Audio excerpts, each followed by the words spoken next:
एक बार फिर से आप सभी का स्वागत है। आज हम लोग अनमोल का ये 5वां पार्ट का वीडियो देखेंगे, जिसमें अभी तक जो हम आप सबों को बताए हैं, हम लोग जो लास्ट वीडियो शेयर किए हैं, उसमें था कि यदि कोई सत्र पे TT2 लेने के लिए कोई महिला आती है तो उसका हम लोग डाटा कैसे एंट्री करेंगे, इसके बारे में हम जानकारी आप सबों को दे चुके हैं। अब आज हम उससे आगे और EDD जो महिला का है वहाँ तक हम लोग जितने भी ANC करेंगे उसके बारे में हम आपको डिटेल से अभी बताने वाले हैं। तो देखिए, एक डाटा है,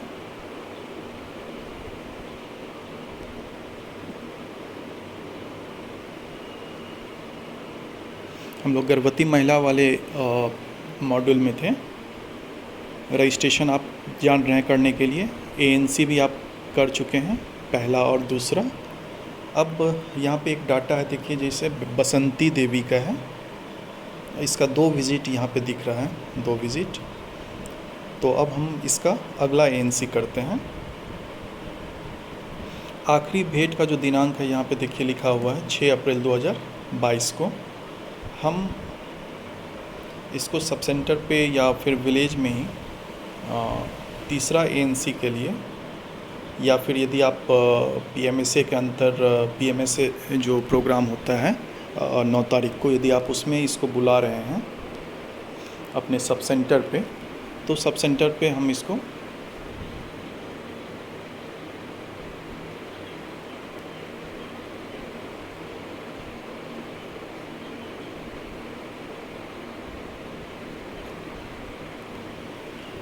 जहाँ पे भी आप उसका ANC कर रहे हैं, तीसरा ANC, वो आप यहाँ पे सेलेक्ट कर लीजिएगा। उसके बाद ANC भेंट का दिनांक यहाँ पे दे देना है। जैसे ये अप्रैल में हमने लास्ट किया था इसका ANC, मई जून, मान के चल रहे हैं हम इसका जुलाई में जो है 6 जुलाई को इसका ANC कर रहे हैं। यहाँ देखिए, जैसे ही 6 जुलाई यहाँ पे हमने डाला तो गर्भावस्था यहाँ पे दे रहा है हफ्तों में 30वां सप्ताह है।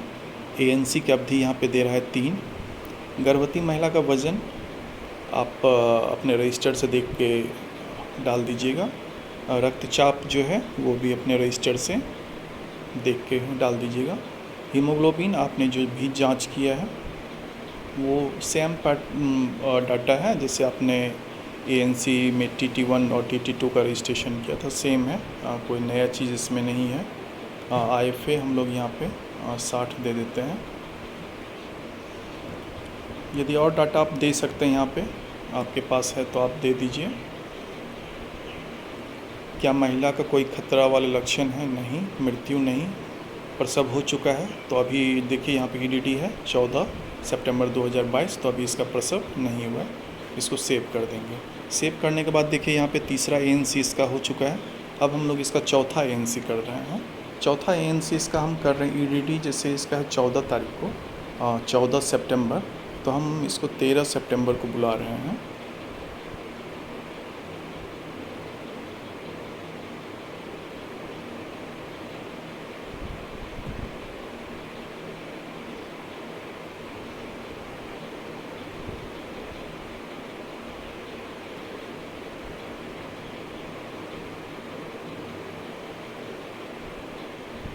यहाँ पे हम डेट इसका डाल दे रहे हैं 13 सितंबर।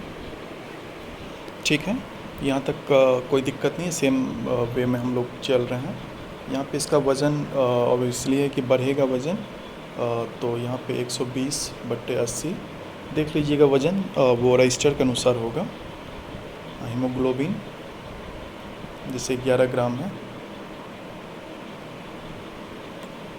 यहाँ पे देखिए TT1 का डेट है, TT2 जो आपके द्वारा एंट्री किया जा चुका है। IFA अब जो है इसका ख़त्म, हम 180 दे चुके हैं। तो अब देख लेते हैं।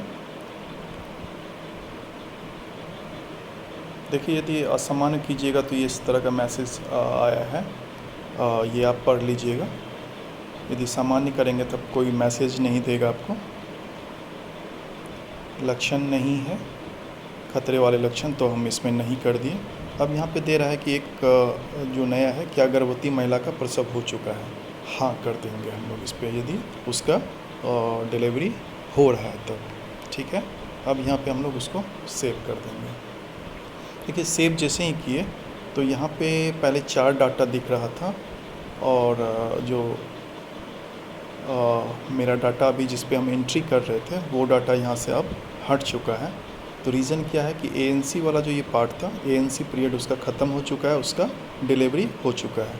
तो इसलिए ये जो दूसरा नंबर था ANC जांच का विवरण, ये इसमें से ये डाटा जो है आपका क्या होगा, हट जाएगा और आ जाएगा कहाँ पे, प्रसव के परिणाम में। ठीक है, देखिए यहाँ पे आ गया। समझ लीजिए आप फिर से एक बार कि जैसे ही आप ANC से इसको हटाए, उसका 4th ANC कर दिए और दिखा दिए कि उसका डिलीवरी हो चुका है, तो वो आ जाएगा प्रसव के परिणाम में। ठीक है, अब यहाँ पे फिर से हम लोग इस पर क्लिक करेंगे। अब कह रहा है कि प्रसव की तारीख कब है, तो हम लोग 13 सितंबर को इसका प्रसव हो रहा है। प्रसव का समय यहाँ से आप दे दीजिएगा। प्रसव का स्थान कहाँ पे है,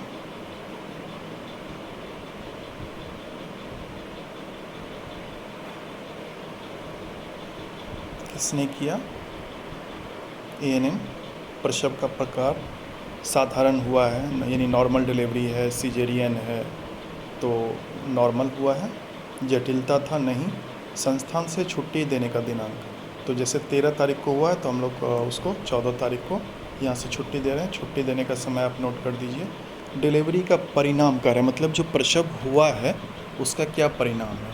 तो यहाँ पे एक बच्चा हुआ है, या फिर जुर्मा होगा तो हम लोग यहाँ पे 2 दे देंगे। अभी एक हुआ है, जीवित है, जीवित जन्म है, मतलब कि ये जो एक हुआ है, जैसे यहाँ पे ये हो सकता है कि 2 बच्चा हुआ तो उसमें जीवित कितना है, तो 1। तो मतलब ये हो गया कि स्टिल बर्थ कितना हो जाएगा, 1। ये इस तरह का डाटा बनेगा। लेकिन यहाँ पे यदि हम लोग 1 देते हैं तो उसमें कह रहा है कि जीवित कितना है, तो यदि 1 में 1 जीवित है तो हम लोग यहाँ पे 1 दे देंगे। और नहीं जीवित यहाँ पे यदि 0 दिखाते हैं तो स्टिल बर्थ यानी मृत जन्म में कितना हो जाएगा, 1। तो फिलहाल हम लोग यहाँ पे मृत जन्म को हटा देते हैं। ठीक है, और जीवित जन्म को हम लोग यहाँ पे 1 कर देते हैं, यानी कि प्रसव का परिणाम 1 हुआ और वो जीवित है। ठीक है, अब यहाँ पे हम लोग सेव कर देते हैं। प्रसव के समय कोई जटिलता दर्ज करें, यानी कि कोई एक यहाँ पे छूटा हुआ था, कोई जटिलता नहीं थी, हम लोग सेव कर दिए। सेव जैसे ही करेंगे तो यहाँ देखिए कि प्रसव का परिणाम में जो तीसरे नंबर में ये तीसरे नंबर का जो कॉलम था, जो डाटा ANC से आपका हट के यहाँ पे आ गया था, वो अब आपका चला जाएगा इसमें माता का PNC में। अब यहाँ पे एक बार डाटा सर्च कर देते हैं। देखिए बसंती देवी, ये ठीक है। तो हम लोग देखें कि कैसे ANC करेंगे। ANC होने के बाद यदि उसका डिलीवरी हो जाता है तो होने के बाद वो डाटा आपका ANC से निकल के कहाँ आ जाएगा, प्रसव का परिणाम में। वहाँ आप डिटेल डाल दीजिएगा डिलीवरी का, कि जो लाइव बर्थ कितना है, स्टिल बर्थ कितना है, या टोटल डिलीवरी कितना हुआ है, वो डाल दीजिएगा। ठीक है, अब इसके बाद जो नया स्टेप स्टार्ट होगा वो माता का PNC स्टार्ट होगा। तो PNC का भी स्टेप सेम है। यहाँ पे जैसे ही देखिए PNC का पहला विजिट, तीसरा विजिट, 7वां विजिट, 14, 21, 28 और 42, चूँकि होम डिलीवरी हुआ है तो 1, 2, 3, 4, 5, 6, 7, यानी कि होम डिलीवरी में हम लोग कितना PNC करेंगे, 7, जो हम लोग HBNC करते हैं। और ये हो गया। तो ये अब हम लोग जो अगला वीडियो बनाएंगे इसमें हम लोग PNC के बारे में दिखा देंगे कि PNC हम लोग जो बसंती देवी जिसका कि डिलीवरी 13 सितंबर को हो चुका है, उसका PNC हम लोग कैसे करेंगे, ये हम आपको अगले वीडियो में जानकारी देंगे। तो अब हम लोग बस PNC के बाद फिर हम लोग अगला देखेंगे शिशु का विवरण, यानी कि अब हम लोग बच्चे वाले पार्ट में, यानी बच्चा का जो मॉड्यूल है वो एकदम सीरियली हम लोग आ रहे हैं। योग दंपत्ति से अभी हम लोग PNC तक पहुँचे हैं। अब जस्ट इसके बाद का मॉड्यूल होगा शिशु का विवरण। तो कोशिश हम लोगों का ये रहेगा कि जो अप्रैल से हम लोग डाटा लिए हैं तो उसको कम से कम जो सेशन साइट वाइज आपका ANC हुआ है या फिर एलिजिबल कपल का डाटा है या फिर चाइल्ड का डाटा है, वो अप्रैल से एकदम सीरियली आप एंट्री कीजिएगा। ये नहीं कि डायरेक्ट एंट्री करने लगे। डायरेक्ट एंट्री करने से जो है आपका जो एक डाटा का सीक्वेंस होगा वो आपका फॉलो नहीं होगा। तो इसलिए हम लोग एकदम स्टेप वाइज यहाँ पे देख रहे हैं कि कैसे हम लोग स्टेप को फॉलो कर रहे हैं। योग दंपत्ति से लेके आपका प्रसव का परिणाम तक हम आपको इस वीडियो के माध्यम से अभी तक बता चुके हैं। तो आप लोग कोशिश कीजिए कि जो आपका पिछला साइट का डाटा है, देखिए डाटा तो बहुत है। यदि ये सोचिएगा कि हम अप्रैल 2022 से डाटा एंट्री करना स्टार्ट करते हैं, तो आप कभी भी जो करंट सेशन साइट है उसके डाटा का एंट्री नहीं कर पाइएगा। तो टेक्निक यहाँ पे ये यूज़ कीजिए कि जो करंट सेशन साइट आप कर रहे हैं उसमें जितना भी ANC या फिर डिलीवरी से रिलेटेड या फिर इम्यूनाइजेशन का डाटा आता है उसका कोशिश कीजिए कि कम से कम करंट कर लें, और धीरे धीरे हम लोग पीछे का जो सेशन साइट है मतलब डिक्रीजिंग ऑर्डर में अप्रैल तक हम लोग पहुँच जाए। तो उम्मीद करते हैं कि यहाँ तक का जो प्रसव का परिणाम तक का जो इस पैटर्न पे जो भी एंट्री है आप जल्दी से कर लीजिए, और इस वीडियो को ज़रूर शेयर कीजिए अपने लोकल ANMs के ग्रुप में।